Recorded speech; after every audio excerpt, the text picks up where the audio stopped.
gorilla origamis and like giraffes. I can't do that right now, so don't request that. But like I used to be really good at that. I guess that's like a secret thing. I mean, I never learned how to make origami, so you're one of Oh, them. it wasn't like I was like making gorillas on the fly. I was definitely like following a book. I love Sudoku. Sudoku. I can't talk. Sudoku.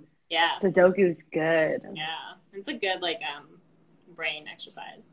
Yes. Choose one movie that best describes your life. That's a tough question. There's a lot. Can Of I choose a stuff. show? Yeah. Okay, I feel like I would choose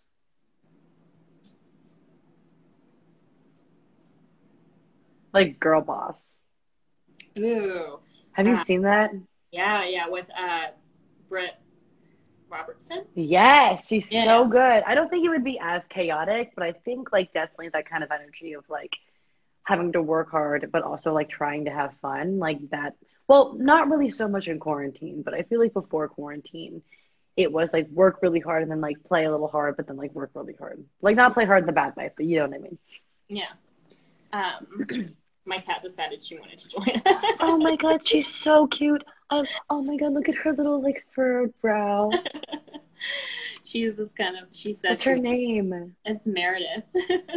Oh my God, Meredith, her watched, face is so wide. I love wide face kitties. have you watched Grey's Anatomy? I named her because I'm a huge Grey's fan. Mare. Oh my God, that's amazing. She's so cute. Welcome to Teen Vogue, Meredith. This is your moment to shine now. Hey Meredith, here's your cameo. Who influenced you the most in your acting career? In my acting career, I'd honestly say Jennifer Lawrence or Emma Stone. I feel like I've grown up watching their careers and they're just, I know like Jennifer Lawrence is just a couple years older than me. I feel like I've just watched her over the years and she's influenced me in a way that is, I don't know. I really marvel her. And I feel like a lot of the choices she made career wise and the way she portrays characters, it's really respectable. Yeah, I loved because I remember first kind of like learning who she was through The Winter's Bones, and I thought it was such an incredible Yeah. movie. Like it was, Winter's Bone was like, what the heck? I remember watching that when I was younger and being like, oh my God, that girl's incredible. yeah. And Emma Stone, like from like Easy A to like La La Land and everything that she's working on now. Yeah. Oh my God, I love La La Land. I feel like that was a modern day Singing in the Rain. But also, it would have been cool if it was someone that we didn't know that starred in that. Just like a random actor to like follow Yeah. true to that storyline. Yeah. I don't want to tap on the question because apparently it blocks your face, and we don't want to do that. But somebody wants to know, and they said, I need to know. So this has to be answered. What is your favorite ice cream flavor? Raspberry sorbet. Okay, there you have it. I love Oh my God, oh dude, I want raspberry sorbet in this moment right now. That is so what I need. Thank you for reminding me I need that. They knew you needed ice cream. That's what I need. Yeah, I went through a period where I like didn't like ice cream for some reason. And like I refused. See, that's the look that all my friends gave me. Like they would ask me, "Do you want to get some ice cream?" I was like, "No," and they're just kind of like, All ice cream? What kind of ice cream are you talking about? It was like right after college. I think I remember just being like, I just don't like ice cream. I said it was overrated, and I said it like people. I like went on like this anti ice cream like I don't even know what you call it for like a year, for, like no reason. Oh my gosh! Yeah. How do you anti ice cream? That's I was insane. It was I can't even explain it, and it wasn't like, and I can't even remember really why. But then like I had it a year later, and I had to like crawl back to my friends and be like, Maybe you just weren't into it. Maybe you Yeah. just weren't into it, and that's completely okay. Yeah. Do you have any like food cravings that you just randomly get? I get cravings for seaweed. I get cravings for like You say seaweed? salty things. I love ramen. Oh my God, I'm always craving these like Ichiban like onion teriyaki fried noodle packets that are like 85 cents and so bad for you, but I love them so much. So good. And I'm always craving like macaroni and cheese. How about you? Hot Cheetos. So good. I have to eat those so slowly though. Do you like spicy food? I love spicy food. I Yeah. can't eat spicy food. I'm such a little baby. You know, they have like the extra hot Cheetos. Do they have like the kind of mild for like baby tongue hot Cheetos? Maybe you can, I don't know, like break off half of like a regular Cheeto and then half of like a hot Dude, one. I actually eat hot Cheeto bags over the course of like 3 days. Because I can only eat a couple in one sitting and then my tongue's like burning. And then I'm like, okay, I have to eat some more tomorrow and the day after. I don't have like any self-preservation when it comes to food. And, like hot stuff, like I'll eat even though I know it's gonna hurt my Oh tongue. my And also like God. sour candy. Like I will eat sour candy until there's Dude, okay, wait. I'm gonna show you my favorite snack that I've been eating right now. It is literally the best thing in the world. I don't even know what these are called or what flavor this is, but it's literally incredible. Do you know what these are? Mm-mm. I don't know what they are either, but I see them at the Asian Mart and they taste like a full meal, and they taste like seaweed, and they taste like chicken bouillon cubes, and they're so good. They're so good. I miss Asian markets. My mom always used to take me when I was younger. Because that was also It's where I got bubble tea. Like you would like, I feel like that was like a rite of passage. Just like you just get your little bubble tea and then you just wobble along. Oh, that is the rite of passage. You're like, Mom, it's $8, but please. Yeah, make this for me. But I mean, like as we talked about, you can't really make this yourself. Like it's you can make coffee at home, you can make smoothies at home, but you really have to be committed if you're making like boba for yourself. And I respect anyone who is. I'm just not one of them. Absolutely, dude. I like forced myself to eat the boba. I was like, we're gonna make boba tea today, and it wasn't enjoyable. I ended up throwing boba out because I just like it was so sugary. I was like, like this is really tasty, but like I'm sick. Yeah. Like I have to remake it again, even though I wasted most of the boba. Whatever. Well, you live and learn. I have faith in your next time. Live in La Vida Loca, baby. Maybe that's our post quarantine plans is that we learn how to make boba together. Yes, we should do a boba cooking class, but actually do the pearls. Oh yeah, They're yeah. really hard. They're really hard to make. We can get like maybe like a panel of judges. Like Alice, other Yes, people. miss, you're on to And, something. I love like cooking competitions, even though like my own cooking skills like very very mediocre. But I I love. love cooking. It's more fun when you're cooking for people, though. Like, I feel much more gratified when I'm cooking for like a lot of people. Yeah. What do you cook for other people? I like making a really special kind of like shrimp scampi pasta with like a really nice tomato sauce, Mhm. tomato, garlic, parmesan. Oh, and what else do I really like making? Oh, I mean, I don't really make this anymore because I don't eat chicken anymore, but I make such a good baked chicken with mashed potatoes and asparagus I love it. It's so good. I just make really classic meals and I just kind of like switch up the seasoning. I make curries a lot too. Ah, that sounds good. I think we're getting everyone hungry right now. Yeah, guys, mix it up. I hope you guys go get off this call and cook something. Yeah. Call your loved ones, cook something, hug your Make cat. them a dish. Yeah, make someone Yeah. soup. Make your rounds. Drop people soup off. I feel like it's a really cool thing to do right now. Yeah.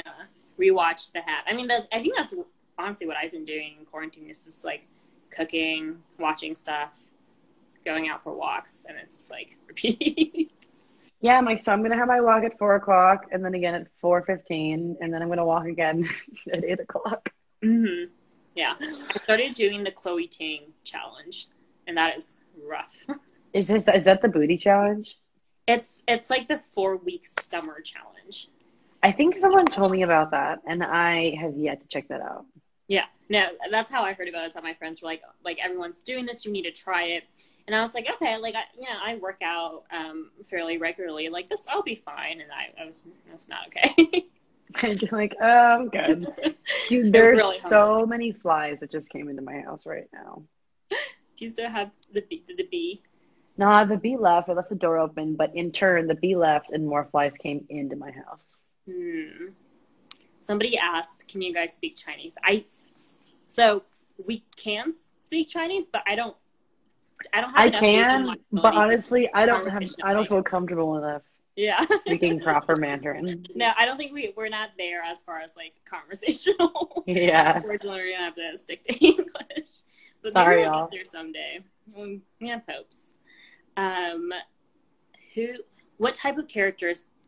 What are some types of characters that you want to play in your career? I'd love to play a character that has to physically exert herself in situations, like really badass, gruff, tough character, like pedal to the metal. I'd also love to play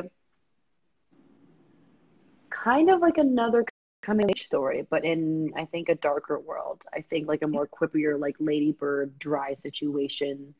Um, Something that kind of explores after Ellie Chu's life. Yeah. I feel like this was the first chapter of coming of age. There's so many different chapters of coming of age, but I feel like this one was the first chapter. I would love to start like the second chapter of something like that, where things get a little darker and the stakes are a bit higher for people, and people are really coming into their adult shoes. Mm-hmm. Something like that would be really cool. Yeah, I think something that obviously a lot of people are curious if there's going to be a sequel. I don't know if you're allowed to, or if you even know. But yeah, I actually think you would be really great in like a dystopian, like Hunger Games survival type. Oh, I would love that. I'd be like, Chip, like grab the gun, like, or like whatever, like something like that. Yeah, like the Purge. That's like super like dark, but also like this action-packed film. Yeah, I love stuff like that. Stuff where it's high stakes and it's just gritty, you know? Yeah. Like I love stuff like that. Like a Zombieland, Hunger Games, Zombieland would be dope. I feel like that's the perfect amount of action, but it's very quippy, sarcastic. The world that it's in, it's very well written as well. Yeah. It's very humorous. I really love that dry comedy. Yeah, Emma Stone killed it. The second one was amazing with Zoe Deutsch, and just so funny. Oh my god, she's so good. So amazing. You guys were sending in so many amazing questions. What is your go-to song? My go-to song? Okay, you have to customize that situation. Like in what situation? Mm-hmm. I have so many go-to songs. What is your go-to song when you're about to go to an audition? Ha! Okay. It's Sunflower by Post Malone. Great song. I remember I listened to that right before I auditioned for something, and I didn't get that job, but it was so meant to be because I got something right after it. And I listened to that song every time I'm on my way to an audition just to remind me, like, good things happen, bad things happen, but like it all works out. So it always puts me in like a really good state of mind. Isn't it amazing? I actually think about this quite a bit. Like, when we don't get something that we want, and, at the time you feel like a failure, you feel just bad. But then, like, in a few months, you realize that it was lining up something that was meant for you on the way. And I love hearing other people, like, share stories like that. Because I think more or less, like, everyone has dealt with rejection on some level. And only to realize that, like, rejection can also be such a blessing sometimes. Dude, it's nice because like you don't know what the future holds too, and not everyone gets what they want. Mm-hmm. But I think looking at things in hindsight is a really beautiful thing because you make use of the situations that you have in your life and you end up winning because of that. And you end up kind of appreciating what you have now and seeing that, like, I don't know, it was kind of worth it. And that maybe you didn't need that because it wasn't meant to be. It really wasn't meant to be. Which I feel like it's so funny. I almost didn't get to do the half of it. It almost didn't happen for me because of like scheduling conflicts. And that was a situation where I was like, is this going to be meant to be or not? And it ended up being that. So hold on, give me 1 second. My AirPods are dying, so I'm going to take them out. How are we doing on time? I don't have any clocks near me. It's 3:48. We're okay for now. Okay, perfect. But I mean, so scheduling, I can't imagine anyone else playing Ellie too. Like, you are that, like, that role was made for you. And I think anyone who watched it, Thank you. I really appreciate that. I actually, when I first approached Ellie Chu, I kind of had a cuter, more upbeat version prepared for casting directors. And after just kind of plugging away and chatting with Alice, she kind of explained to me, like, that's not Ellie Chu at all. Mm-hmm. She's actually much more introverted and quite literally the opposite of what your impulse instinct would be. And it's interesting hearing that you guys feel that way, that it could be me and the only me to play Ellie Chu, because at first it felt like, how am I going to play Ellie Chu? Oh my God. But Alice really helped me find that part of her that really is me, just kind of a more secretive part of me. Yeah. Yeah, because I remember when we talked for Teen Vogue, you mentioned that like you yourself are a little bit more like bold, for lack of a better word, than Ellie. But the way that you're able to like just ground yourself in the character and really like bring her to life is so amazing. Like I think I was even shocked by the very obvious differences between you and Ellie. Well, I think too, like, I'm a bit older than Ellie as well, but there's a part of Ellie that is very quiet and isolated and I think fearful in a lot of situations. And I feel like no matter what you are, and no matter who you just tapping into that sense of fear and that sense of adolescence and not knowing what's going on around you, and experiencing things for the first time, that's something we all experience. And it was pretty easy to kind of slip into those shoes. Yeah. I don't know what's happening with the audio here. I feel like your audio is good. I hear your audio. Okay, cool. I'm seeing comments in here.